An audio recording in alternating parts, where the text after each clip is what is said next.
Olá, meus amigos! Hoje a gente vai falar um pouquinho sobre o sistema digestivo e digestório. E a princípio aqui são dois nomes. Por que isso? Em geral, nós usamos o termo digestivo para falar das condições funcionais, as reações químicas que acontecem para o processo que nós chamamos de digestão, a absorção e até a parte metabólica que acontece. Então, toda a parte funcional usa-se o termo digestivo. E digestório para a parte anatômica, né? Divisão, formato, localização, peso e essas coisas mais visuais que a anatomia entende. Mas na realidade, digestivo e digestório tanto faz, a gente pode usar sistema digestivo, pode usar sistema digestório, que todo mundo vai entender. É mais uma conceituação para definir melhor os dois termos. É, esse sistema que nós vamos estudar, ele serve basicamente para, primeiro, digerir, que a gente vai já ver o que é isso, e depois absorver nutrientes. Então, digestão e absorção de nutrientes através de um longo tubo. É um tubo que tem entrada e saída, que começa pela boca, passa por um tubo chamado de esôfago, um outro tubo dilatado chamado de estômago, um longo tubo mais fino chamado de intestino delgado, um pequeno tubo um pouco mais grosso chamado de intestino grosso e uma válvula chamada de ânus. Esse tubo, essa sequência, ele vai ser repetido várias vezes durante a aula, durante a minha apresentação aqui, porque vocês precisam lembrar esta sequência, tá? Então já registrem ela aí, que é importante essa sequência. E no meio deste percurso da passagem do alimento, para que aconteça a digestão e absorção, é muito comum que o tubo não consiga produzir a quantidade de secreções, enzimas, produtos que vão facilitar o processo de digestão e absorção. E aí nós temos as chamadas glândulas anexas, que são auxiliares. São as principais salivares maiores, o pâncreas, que tem uma função também de glândula no sistema digestivo, e o fígado, que também tem uma função no sistema digestivo. Veja que as glândulas estão anexas a este tubo, elas estão presas para facilitar o processo de digestão. Então, nós estudamos o tubo, estudamos a glândula. E por ser um sistema muito longo, a gente vai ter que dividir isso em três etapas, né? Hoje eu vou falar um pouquinho sobre o processo de digestão, depois a gente vai falar um pouco sobre o processo do tubo digestivo e, por final, vamos falar dessas partes das glândulas auxiliares. Mas eu vou citando elas o tempo todo até que fique bem gravado na terceira aula. Aqui está o longo tubo que percorre estas setas para o nosso lado esquerdo, aqui ó, o nosso lado esquerdo, aqui o direito do indivíduo, está mostrando o tubo, começando pela cavidade bucal, boca, o esôfago, o estômago, o intestino delgado, bem longo, e o intestino grosso. E presos a este tubo, aqui nessas setas em azul, inclinadas, estão glândulas. Nesse caso está mostrando uma glândula salivar, outra está mostrando aqui o fígado e outra está mostrando aqui o pâncreas. Eles estão produzindo algumas secreções que a gente vai ficar repetindo várias vezes, tá? Durante a passagem do alimento por este tubo, ele vai recebendo secreções, tanto do tubo quanto das glândulas. Os dois produzem secreção, então tem secreção da boca e da glândula. Tem secreção do esôfago, tem secreção do estômago, tem secreção do intestino, do fígado, do pâncreas, tá? Intestino grosso, intestino delgado. E por final, quando o alimento passa por todo esse processo, ele vai primeiro sofrer o processo de digestão, e em seguida ele vai, do que der, ser absorvido, isso é, jogados para dentro da circulação sanguínea, vão entrar em contato com as nossas células. Mas e aquilo que não serviu ou que nós não conseguimos digerir? Vai ser eliminado aqui pelo ânus, que é a válvula de saída, tá? É a parte final. O sistema digestivo e digestório, então, tem a primeira função, digestão. O que significa digestão? Pego uma molécula grande, transformo numa molécula pequena. Por quê? Porque moléculas pequenas conseguem atravessar vasos sanguíneos e caírem na corrente sanguínea. Então eu tenho que quebrar o máximo possível do alimento para que ele gere nutrientes pequenos. A macromolécula tem que se transformar numa micromolécula. Ah, quais são essas? Vamos estudar hoje. E depois, caiu na corrente sanguínea. Isso é o termo que a gente usa para absorção. Ah, absorveu bem o alimento? Não absorveu? Qual que é mais fácil? Qual que é mais difícil?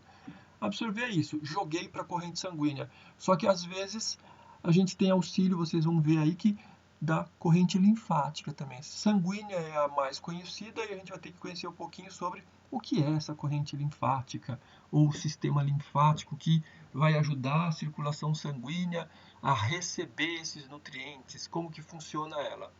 E terceiro, que também a gente tem que entender que existe um processo de metabolização de nutrientes, né? Alguns nutrientes se transformam em energia, outros vão sendo transportados de uma parte para outra, e para ser transportados eles precisam ser modificados. E alguns a gente consegue guardar, armazenar. São funções metabólicas, são funções de modificações orgânicas. Lembrando que quando nós nos alimentamos com nutrientes que vêm de outros seres, de plantas e de outras coisas assim, e nós temos que transformar em elementos que sejam semelhantes aos nossos, tá? São modificações que o metabolismo causa. Bom, esta tabela que eu preparei para vocês, ela é muito interessante. A gente vai olhar ela em 3 etapas. Primeiro, essa daqui, ó. Essa sequência. Proteínas são macromoléculas encontradas nos alimentos que, quando sofrem o processo de digestão no meu tubo digestivo, se fracionam em pequenos aminoácidos, que serão os nutrientes. Vejam, as proteínas, então, são formadas por coleção de aminoácidos. Na biologia, vocês vão estudar a quantidade de aminoácidos que precisa para formar uma proteína. Quebrei a proteína, transformei ela em aminoácido. Qual a função principal? Não é única, mas a principal que eu tenho que me lembrar. As proteínas constroem o meu corpo, meu músculo, meus tecidos de sustentação, cartilagens, elas geram estruturas para o meu corpo. E onde que eu consigo alimentos para fazer construtores? Olha, do mesmo jeito que você precisa montar músculo, essas coisas, você procura também no músculo do animal, mas nós conseguimos também em derivados de leite e aquelas sementes leguminosas. Que são sementes leguminosas? Aquelas sementes que nascem dentro de uma vagem. Feijão, soja, grão de bico, inclusive até amendoim a gente coloca como leguminosa. Então, conheceu aí um monte de elementos que nascem dentro daquela vagem? São as sementes leguminosas. Estas sementes são ricas em proteína vegetal, tá? São feitas de bases nitrogenadas. Notem que agora a gente a gente não vai consumir só isso. Nós precisamos também de carboidratos de várias formas. Vamos generalizar aqui como carboidratos, né? Carbonos hidratados, que nós consumimos complexos, os mais comuns. Vamos dizer que nós consumimos carboidratos com grande concentração de glicose. Isso mesmo, quando nós comemos os carboidratos, nós estamos consumindo um alimento que depois do processo de digestão, ele vai se transformar principalmente em glicose. Tem outros, mas o principal é a glicose. A glicose tem como função gerar aquela energia rápida, aquela energia que nós precisamos para aquele momento. Por isso a gente está sempre comendo um pouquinho de carboidrato, para manter sempre um pouquinho de energia rápida no meu corpo, tá? E onde que eu consigo estes elementos? consumindo cereais. Que tipo de cereal? Arroz, trigo. O Brasil consome esses dois elementos em grande quantidade. Em algumas raízes ou até tubérculos. A batata, um tubérculo, uma raiz como a mandioca, batata doce. Encontramos também uma grande quantidade de glicose em frutos doces. Alguns não doces também, mas no geral a gente encontra mais fácil o fruto doce. Por quê? Porque a gente sempre lembra de glicose quando se fala de açúcar. E fala assim, aquele alimento é doce, ele tem açúcar. Bom, a princípio a gente aprende para entender desse jeito, é uma maneira rápida de aprender. Mas não consumimos também só isso, consumimos também lipídios, popular gorduras. Existe mais de um tipo de lipídio, mas a gente vai estudar aqui no processo de digestão e absorção o mais volumoso para o processo de energia para o corpo, que é os ácidos graxos e o glicerol. O ácido graxo, 3 normalmente ácido graxo, se liga o glicerol. São popularmente chamados de triglicérides. Tá? Nós consumimos os lipídios, eles são digeridos em 3 ácidos graxos e um glicerol, absorvidos. E eles são utilizados no meu organismo para uma energia, mas não uma que seja súbita, emergente, uma energia que a gente vai produzindo constantemente, né? Atividades metabólicas, produção de calor, tudo isso, tá? Por que a gente chama de lenta, então? Porque leva um pouquinho mais de tempo para o corpo conseguir calorias. Ele vai conseguir calorias com o tecido gorduroso, tá? Diferente lá do carboidrato, que era um pouco mais rápido, mas é energia. E nós também conseguimos criar reservas dessas gorduras, guardar as gordurinhas em algumas regiões do corpo, regiões bem famosas, né? Abdômen, culote e outras partes. Aonde que eu consigo esses alimentos? Consumindo gordura. Gordura e óleos, semente oleaginosas, óleos que são extraídos de alguns alimentos e assim por diante. Agora vocês notem que eu coloquei algumas setas aqui para discussão. O que são essas setas?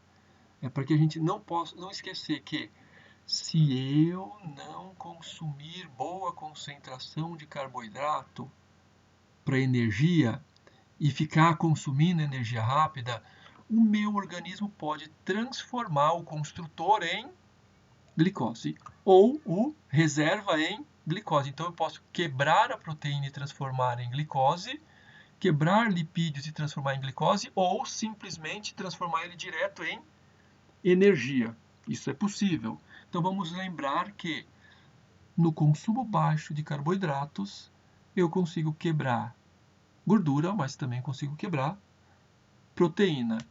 E a outra setinha que está aqui, ó, a outra setinha aqui, ó. O que significa essa setinha? É o contrário. E se eu consumir muito carboidrato?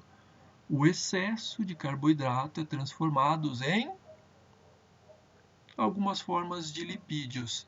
E aí, os carboidratos, ao invés de me dar energia, vira reserva energética, tá? E isso é uma tabela muito importante e que ela leva em conta aí, então, a quantidade equilibrada de alimentos. Se eu não tiver uma quantidade equilibrada, entram em ação estas setas.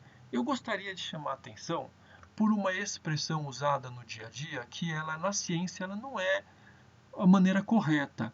Nós chamamos de energia a glicose porque a glicose gera calorias. Mas muitas vezes no nosso dia a dia, vai lá no supermercado, fala assim, eu vou tomar um energético e compra aqueles Red Bull. Red Bull é o mais famoso. Só que aquilo lá não é um energético verdadeiro, tá? Na realidade, ele é um estimulante. Mas nós chamamos de energético. Nós chamamos de energético e quando você toma ele, ele estimula o seu corpo a gastar as suas energias. Então, ele tem uma ação indireta. Você consome, na verdade, um estimulante que tem um efeito energético. Mas a palavra energia aqui está sendo utilizada para calorias, gerar calorias. Eu tenho um alimento, glicose, tem caloria? Energia, tá bom? Espero que tenha entendido essa tabela. É uma tabela para você estudar. Não entendeu? Volta lá no comecinho do slide, vê onde eu expliquei tudo de novo.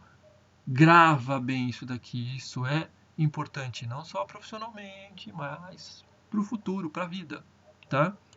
Olha, como que eu consigo provocar a transformação daquela proteína em aminoácido, da glicose, do carboidrato em glicose, dos lipídios mais longos em ácidos graxos e glicerol? Como que eu consigo? Como que eu faço essa digestão?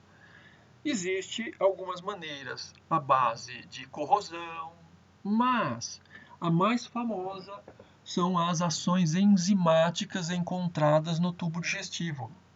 Nós encontramos algumas secreções no tubo digestivo que contém grande quantidade de substâncias chamadas de enzimas. Isso é, estimulante ou provocador de reações químicas. Por exemplo, você encontra produção de enzima na boca através de saliva. A glândula salivar, principalmente, ela produz muco, produz uma quantidade de fosfolipídios e outros elementos que matam o micro-organismo, então é um higienizador, mas na saliva você encontra também uma coisa chamada de amilase salivar, algumas vezes chamadas pelo nome antigo, né, que é a pitialina. A amilase salivar serve para quebra de um carboidrato chamado de amido. Então, na sua boca já começa o processo de digestão dos amidos. Você vê que não tem uma digestão enzimática para proteína nem para lipídio. É mais a mastigação mesmo. Tem um pouquinho, mas não é de grande importância. Quando o alimento vai para o esôfago é só um transportador. Por quê?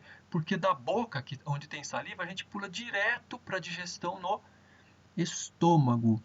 O estômago tem algumas substâncias, mas a mais volumosa, o que mais conta, é uma outra enzima proteica chamada de pepsina.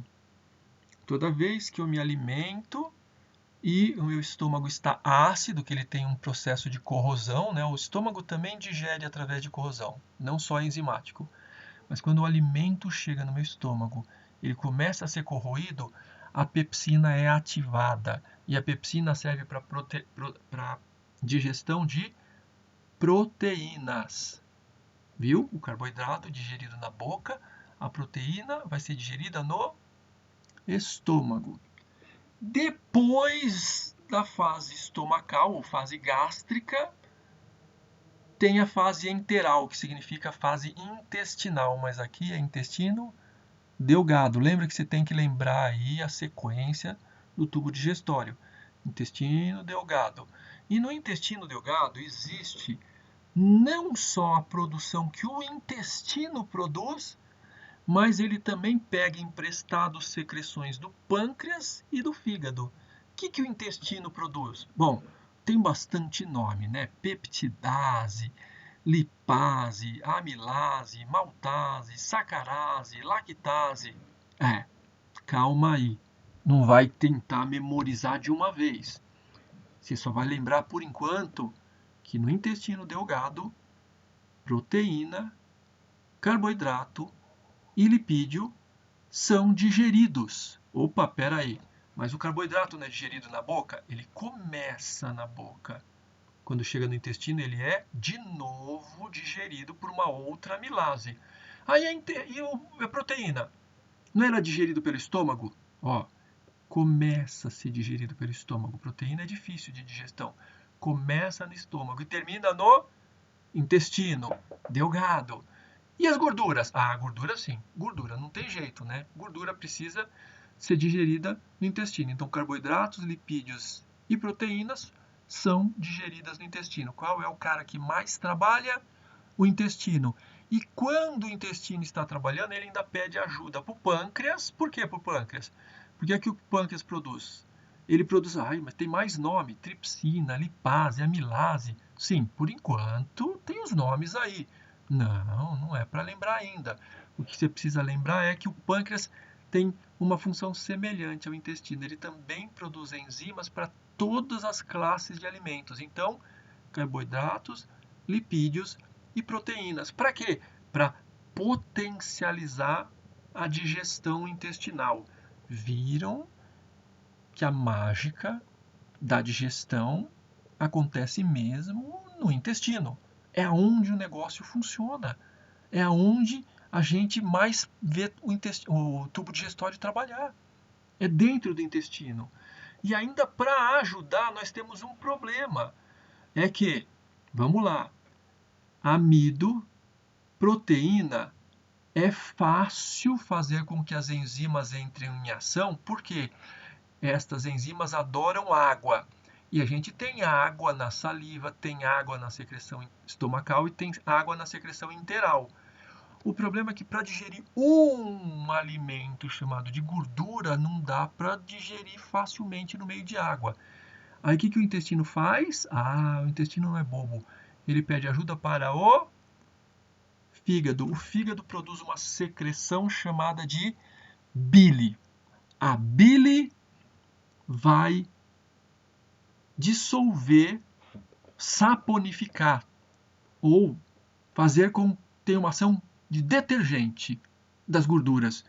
Uma vez que eu coloquei a gordura nesse detergente, nesse saponificador, que é a bile, aí as minhas enzimas podem entrar em ação. Então vejam, o meu fígado, se não produzir bile ou se a bile não chegar no intestino, eu não vou conseguir digerir gorduras.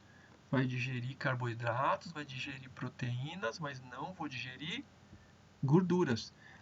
Isso acontece? Acontece. É uma pena que isso só vai ser explicado lá na última aula.